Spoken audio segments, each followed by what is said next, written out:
السلام علیکم سامعین، welcome to my channel voice of Mona. ہماری آج کی سٹوری کا نام ہے دل لگی۔ سہیل بہت ہی آزاد خیال تھا اور عاشق مزاج بھی، ہر کسی کے ساتھ فری ہو جاتا۔ اس کی عادت کی وجہ سے سب اس کا مذاق اڑاتے تھے۔ اس کی انہی حرکتوں کی وجہ سے پورا خاندان خلاف تھا، کوئی بھی اپنی بیٹی دینے کو تیار نہیں تھا۔ سہیل کے محلے میں نئے کرایہ دار آئے تھے، ان کی 3-4 بیٹیاں تھیں، بیٹا ایک بھی نہیں تھا۔ سہیل کی نظر ان کی بڑی بیٹی پر پڑ گئی۔ سہیل صاحب اب ہاتھ دھو کے اس کے پیچھے پڑ چکے تھے۔ سہیل کی موبائل شاپ تھی، کام اپنا تھا، جب دل کرتا گھر آ جاتا، دروازے میں کھڑا رہتا۔ اس لڑکی کا نام گلشن تھا۔ گلشن سہیل کو بالکل پسند نہیں آیا تھا، وہ منہ بنا کے اس کے پاس سے گزر جاتی۔ اب سہیل کو بھی ضد ہو چکی تھی کہ اس کو تو میں ایک نظر نہیں بھاتا، اب کسی بھی طرح اس کو حاصل کرنا ہے۔ نے ماں کو منا کر ان کے گھر رشتہ لینے بھیج دیا۔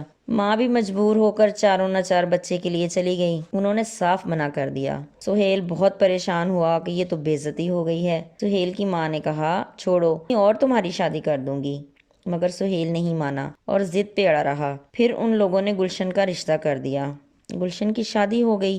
سہیل نے نیند کی گولیاں کھا لیں اور ہسپتال پہنچ گیا۔ خدا خدا کر کے ڈاکٹروں نے اس کی جان بچائی، لیکن سہیل دل لگی کرتا کرتا سچ میں دل لگا بیٹھا تھا۔ وہ گلشن کو بھول نہیں پا رہا تھا۔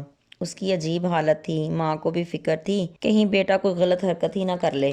وہ بہت سمجھاتی تھیں پر سہیل تو پاگل ہو چکا تھا۔ پھر سہیل کے لیے ایک اچھا رشتہ مل گیا، ماں نے چٹ منگنی پٹ بیاہ کر دیا۔ ریم بہت ہی اچھی لڑکی تھی اور بہت ہی خوبصورت بھی اور رحم دل بھی۔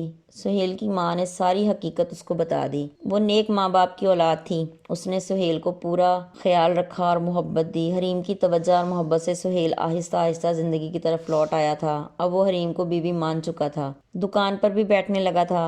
وقت کے ساتھ ساتھ حریم اور سہیل آپس میں بہت اچھے دوست بن چکے تھے۔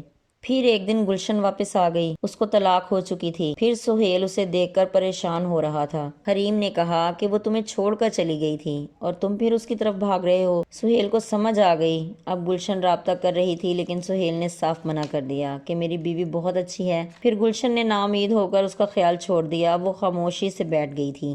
پھر ایک دن گلشن نے خودکشی کر لی، بعد میں پتہ چلا کہ وہ ذہنی مریض بن چکی تھی۔ سہیل اور حریم آج بہت خوش ہیں، ان کے 2 بچے ہیں۔ سہیل اب صرف حریم کا خیال رکھتا ہے، وہ ایک باوفا بیوی ہے۔ سہیل اب ایک اچھا انسان بن چکا ہے اور بہت سمجھدار بھی ہو چکا ہے۔ جیتے رہیے، خوش رہیے۔ ملتے ہیں اگلی کہانی کے ساتھ۔